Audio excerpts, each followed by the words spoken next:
ಬಂದಿರುವಂತಹದ್ದು ಯಾವುದು? Knight of wands ಬಂದಿದೆ.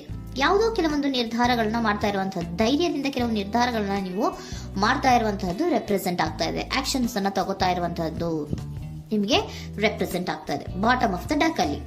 Okay, in near positive ಏನಾಗಿದೆ? ನಿಮ್ಮ ಲವ್ ಲೈಫ್ ವಿಚಾರವಾಗಿದ್ರೆ ದ ಫೂಲ್ ಕಾರ್ಡ್ ರೆಪ್ರೆಸೆಂಟ್ ಆಗಿದೆ. ತುಂಬಾನೇ ಚೆನ್ನಾಗಿದೆ, ಜಾಯ್ಫುಲ್ ಆಗಿತ್ತು, ಬಿಗಿನಿಂಗ್ ತುಂಬಾ ಚೆನ್ನಾಗೇ ಇದೆ. ಕಾರ್ಡ್ ಬಂದಿರುವಂತಹದ್ದೇನು? ವೀಲ್ ಆಫ್ ಫಾರ್ಚೂನ್ ಬಂದಿದೆ. ಸೊ ನಿಮ್ಮ ಲವ್ ಲೈಫಿನ ವಿಚಾರವಾಗಿ ನೀವು ಕೆಲವೊಂದು ಬದಲಾವಣೆಗಳನ್ನ ನೀವು ಮಾಡ್ಕೊಂಡಿರುವಂತಹದ್ದು ಇಲ್ಲಿ ರೆಪ್ರೆಸೆಂಟ್ ಆಗ್ತಾ ಇದೆ. ಕ್ವೀನ್ ಆಫ್ ಕಪ್ಸ್ ಏನನ್ನ ರೆಪ್ರೆಸೆಂಟ್ ಮಾಡುತ್ತೆ? ಸೊ ಕ್ವೀನ್ ಆಫ್ ಕಪ್ಸ್ ನೀವು ಯಾಕೆ ಬದಲಾವಣೆಗಳನ್ನ ಮಾಡ್ಕೊಂಡಿದ್ದೀರಾ? ಕೆಲವೊಂದು ರೀತಿಯ ಸ್ಟೇಬಲ್ ಇರಬೇಕು, ಬಹಳ ಕೇರ್ ಅನ್ನ ಮಾಡ್ತಾ ಇರುವಂತಹದ್ದು, ಲವ್ ಲೈಫಿನ ವಿಚಾರವಾಗಿ ಬಹಳಷ್ಟು ಇಂಟ್ರೆಸ್ಟ್ ಅನ್ನ ತಗೊಂಡಿರುವಂತಹದ್ದು ನಿಯರ್ ಪಾಸ್ಟ್ನಲ್ಲಿ ರೆಪ್ರೆಸೆಂಟ್ ಆಗ್ತಾ ಇದೆ. ಓಕೆ, ಎಟ್ ಪ್ರೆಸೆಂಟಿನಲ್ಲಿ ಯಾಕೋ ನಿಮ್ಮಲ್ಲಿ 2 ಆಪ್ಷನ್ಸ್ಗಳು ಇರುವಂತಹದ್ದು ರೆಪ್ರೆಸೆಂಟ್ ಆಗ್ತಾ ಇದೆ. ಯಾಕೋ 2 ಆಲೋಚನೆಗಳನ್ನ ನೀವು ಮಾಡ್ತಾ ಇರುವಂತಹದ್ದು ಅಟ್ ಪ್ರೆಸೆಂಟಿನಲ್ಲಿ ರೆಪ್ರೆಸೆಂಟ್ ಆಗ್ತಾ ಇದೆ. 2 ಆಯ್ಕೆಗಳು ನಿಮ್ಮಲ್ಲಿ ಇರುವಂತಹದ್ದು, 2 ಆಲೋಚನೆಗಳನ್ನ ಮಾಡ್ತಾ ಇರುವಂತಹದ್ದು, ಏನೋ ಒಂದು ರೀತಿಯ ಕನ್ಫ್ಯೂಷನ್ಸ್ ಅಲ್ಲಿ ಇರುವಂತಹದ್ದು ನಿಮ್ಮ ಲವ್ ಲೈಫ್ ನ ವಿಚಾರವಾಗಿ ರೆಪ್ರೆಸೆಂಟ್ ಆಗ್ತಾ ಇದೆ. ಓಕೆನಾ? ಸೆಕೆಂಡ್ ಕಾರ್ಡ್ ಯಾವ್ದು ಬಂದಿದೆ? 10 ಆಫ್ ಕಪ್ಸ್ ಬಂದಿದೆ. ಸೊ 10 ಆಫ್ ಕಪ್ಸ್ ನಿಮ್ಗೆ ಫುಲ್ಫಿಲ್ಮೆಂಟ್ ಇರುತ್ತೆ, ಸಮಾಧಾನ ಇರುತ್ತೆ, ಖುಷಿಯಾಗಿರುತ್ತೆ ಅನ್ನೋದು ನೀವು ಆಲೋಚನೆಯನ್ನ ಮಾಡಿದ್ರಿ. 2 ಆಯ್ಕೆಗಳಲ್ಲಿ ಯಾವ್ದನ್ನ ಸೆಲೆಕ್ಟ್ ಮಾಡಬೇಕು? ಸೆಲೆಕ್ಟ್ ಅನ್ನ ಮಾಡ್ಕೊಂಡ್ರೆ ನನಗೆ ಖುಷಿಯಾಗಿರುತ್ತೆ, ಸಮಾಧಾನ ಆಗುತ್ತೆ ಅನ್ನೋಂತ ಯೋಚನೆಯನ್ನ ಒಂದು ಸಾರಿ ಮಾಡಿದ್ರೆ, ಇದರ ಮತ್ತೊಂದು ಸಾರಿ ನೀವೇನ್ ಅನ್ಕೋತೀರಾ?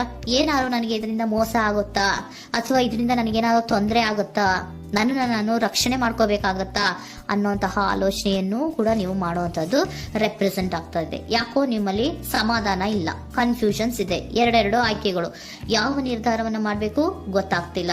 ಸೊ ಅದಕ್ಕೆ ನೋಡಿ, ನೀವು ಬೇಜಾರಿನಿಂದ ಮೂವಿಂಗ್ ಆನ್, ಬದಲಾವಣೆ ಆಗ್ತಾ ಇರುವಂತಹದ್ದು ರೆಪ್ರೆಸೆಂಟ್ ಆಗ್ತಾ ಇದೆ. ಚೇಂಜಸ್ ಅನ್ನ ಮಾಡ್ಕೋತಾ ಇರುವಂತಹದ್ದು ಇಲ್ಲಿ ಪ್ರೆಸೆಂಟ್ ನಲ್ಲಿ ರೆಪ್ರೆಸೆಂಟ್ ಆಗ್ತಾ ಇದೆ. ಯಾಕೋ ಬೇಜಾರಿನಿಂದ ಕೆಲವೊಂದು ರೀತಿಯ ಬದಲಾವಣೆಗಳನ್ನ ನೀವು ಮಾಡ್ಕೋತಾ ಇರುವಂತಹದ್ದು 6 ಆಫ್ ಸೋರ್ಟ್ಸ್ ಅಲ್ಲಿ ರೆಪ್ರೆಸೆಂಟ್ ಆಗ್ತಾ ಇದೆ. ನೀವು ಈ 6 ಆಫ್ ಸೋರ್ಟ್ಸ್ ಮತ್ತೆ ಏನನ್ನ ರೆಪ್ರೆಸೆಂಟ್ ಮಾಡುತ್ತೆ ಅಂದ್ರೆ, ನಾನು ಲವ್ ಲೈಫಿನ ವಿಚಾರವಾಗಿ ಒಂದು ಬೆಟರ್ ಆಪ್ಷನ್ಸ್ ಅನ್ನ ಸೆಲೆಕ್ಟ್ ಮಾಡ್ಕೋಬೇಕು ಅನ್ನುವಂತಹ ಆಲೋಚನೆಯನ್ನ ಮಾಡ್ತಾ ಇರುವಂತಹದ್ದು ರೆಪ್ರೆಸೆಂಟ್ ಆಗ್ತಾ ಇದೆ. ಓಕೆನಾ? ನೀವೇನಂದ್ರೆ ಅಟ್ ಪ್ರೆಸೆಂಟಿನಲ್ಲಿ ನಿಮ್ಮ ಲವ್ ಲೈಫಿನ ವಿಚಾರವಾಗಿ ಬೆಟರ್ ಆಪ್ಷನ್ ಬಗ್ಗೆ ಯೋಚನೆಯನ್ನ ಮಾಡ್ತಾ ಇರುವಂತಹದ್ದು, ಅದರ ಬಗ್ಗೆ ಸ್ವಲ್ಪ ಕನ್ಫ್ಯೂಷನ್ ಅಲ್ಲಿ ಇರುವಂತಹದ್ದು ಅಟ್ ಪ್ರೆಸೆಂಟಿನಲ್ಲಿ ರೆಪ್ರೆಸೆಂಟ್ ಆಗ್ತಾ ಇದೆ. ಬಟ್ ನಿಯರ್ ಫ್ಯೂಚರಿನಲ್ಲಿ ಏನಿದೆ? 3 ಆಫ್ ಸೋರ್ಟ್ಸ್ ಇದೆ.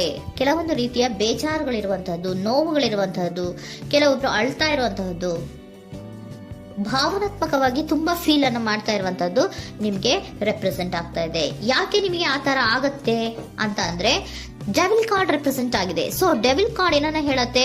ಅಡಿಕ್ಷನ್ಸ್ ಅನ್ನ ಹೇಳತ್ತೆ. ತುಂಬಾ ಯೋಚನೆಯನ್ನ ಮಾಡುವಂತಹದ್ದು, ಮೇಲಿಂದ ಮೇಲೆ ನೀವು ಒಂದನ್ನೇ ನೀವು ಯೋಚನೆ ಮಾಡ್ತಾ ಇದ್ರೆ ನಿಮ್ಗೆ ಅಲ್ಲಾಗುವಂತದ್ದೇನು? ನೋವುಗಳೇ ಅಲ್ಲಾಗುವಂತಹದ್ದು. ಸೊ ಯಾತಕ್ಕೆ ಅಂದ್ರೆ ನಿಮ್ಮಿಬ್ಬರ ಮಧ್ಯೆ ಕೆಲವೊಂದು ರೀತಿಯ ಘರ್ಷಣೆಗಳಿರುವಂತಹದ್ದು ರೆಪ್ರೆಸೆಂಟ್ ಆಗ್ತಾ ಇದೆ. ಕೆಲವೊಂದು ರೀತಿಯ ಮನಸ್ಸು ಒಂದೇ ತರ ಆಲೋಚನೆಯನ್ನ ಮಾಡ್ತಾ ಇಲ್ಲ. ಒಂದ್ಸರಿ ಆ ತರ ಯೋಚನೆ ಮಾಡ್ತೀರಾ, ಒಂದ್ಸರಿ ಈ ತರ ಯೋಚನೆ ಮಾಡ್ತೀರಾ, ಕನ್ಫ್ಯೂಷನ್ ಅಲ್ಲಿ ಇರ್ತೀರಾ, ಏನ್ ಮಾಡ್ಬೇಕು ಗೊತ್ತಾಗಲ್ಲ. ಸೊ ಅದಕ್ಕೆ ನಿಮ್ಗೆ ಬೇಜಾರು, ನೋವು ಇರೋಂಥದ್ದು. ಮತ್ತೆ ನೆಕ್ಸ್ಟ್ ಕಾರ್ಡ್ ಬಂದಿರುವಂತದ್ದೇನು? 5 ಆಫ್ ಪ್ಯಾಂಟಿಕಲ್ಸ್ ಬಂದಿದೆ. ಸೊ 5 ಆಫ್ ಪ್ಯಾಂಟಿಕಲ್ಸ್ ಏನು? ಇದು ಕೂಡ ತುಂಬಾ ಬೇಜಾರಿನಲ್ಲೇ ಇರುವಂತಹದ್ದು, ಫೀಲಿಂಗ್ ಲೆಫ್ಟ್ ಔಟ್ ಆಗ್ತಾ ಇರುವಂತಹದ್ದು, ರೀತಿಯ ಒಂದು ಬ್ಯಾಡ್ ಸಿಚುಯೇಷನ್ ಅಲ್ಲಿ ಇರುವಂತಹದ್ದು, ಅಂದ್ರೆ ಯಾವಾಗ್ಲೂ ನೋವು ಪಡ್ತಾ ಇರುವಂತಹದ್ದು, ಯಾವಾಗ್ಲೂ ಯೋಚನೆ ಮಾಡ್ತಾ ಇರುವಂತಹದ್ದು, ಇಮಿಡಿಯೇಟ್ ಫ್ಯೂಚರಿನಲ್ಲಿ ಈ ರೀತಿ ರೆಪ್ರೆಸೆಂಟ್ ಓಕೆನಾ?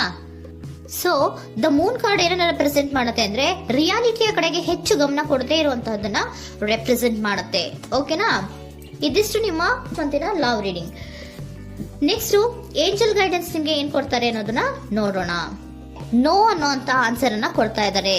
So no, not the right time. ನೀವೇನು ಕೂಡ ಈ ಕನ್ಫ್ಯೂಷನ್ ಅಲ್ಲಿ ಇದ್ದಾಗ ಯಾವುದೇ ರೀತಿಯ ಡಿಸಿಷನ್ಸ್ ನ ಮಾಡೋದಕ್ಕೆ ಇದು ಕರೆಕ್ಟ್ ಆಗಿರುವಂತಹ ಟೈಮು ಅಲ್ಲ. Perfect timing. So perfect timing ಅನ್ನ ಬಂದಾಗ ನೀವು ಕೆಲವೊಂದು ರೀತಿಯ ಡಿಸಿಷನ್ಸ್ ಅನ್ನ ಮಾಡ್ಬೇಕಾಗತ್ತೆ.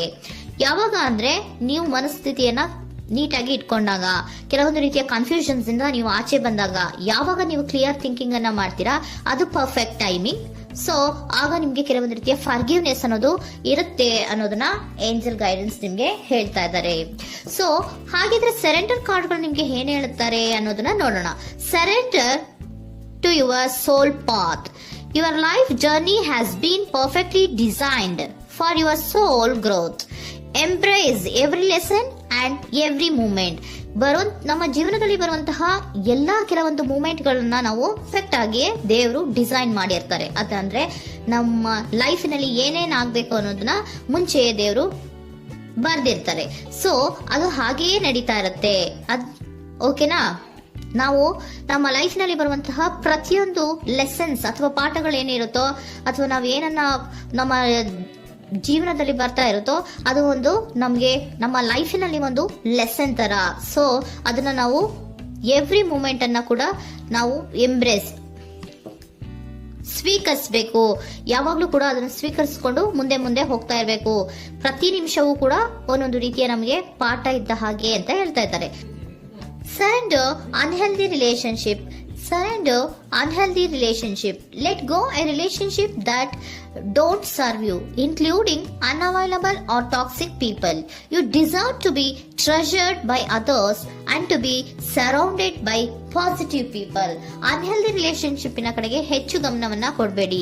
ಈ ಟಾಕ್ಸಿಕ್ ಪೀಪಲ್ ನ ಕಡೆಗೆ ಹೆಚ್ಚು ಗಮನವನ್ನ ಕೊಡಬಾರ್ದು. ಸೊ ಯಾವಾಗ್ಲೂ ನಾವು ಪಾಸಿಟಿವ್ ಆಗಿ ಥಿಂಕ್ ಮಾಡುವಂತಹ, ಪಾಸಿಟಿವ್ ಆಗಿ ಆಲೋಚನೆ ಮಾಡುವಂತಹ ಜನಗಳ ಜೊತೆಯಲ್ಲಿಯೇ ನಾವು ಹೆಚ್ಚು ಇರಬೇಕು ಅನ್ನೋದನ್ನ ನಿಮ್ಗೆ ಸರೆಂಡರ್ ಕಾರ್ಡ್ ಹೇಳ್ತಾ ಇದ್ದಾರೆ.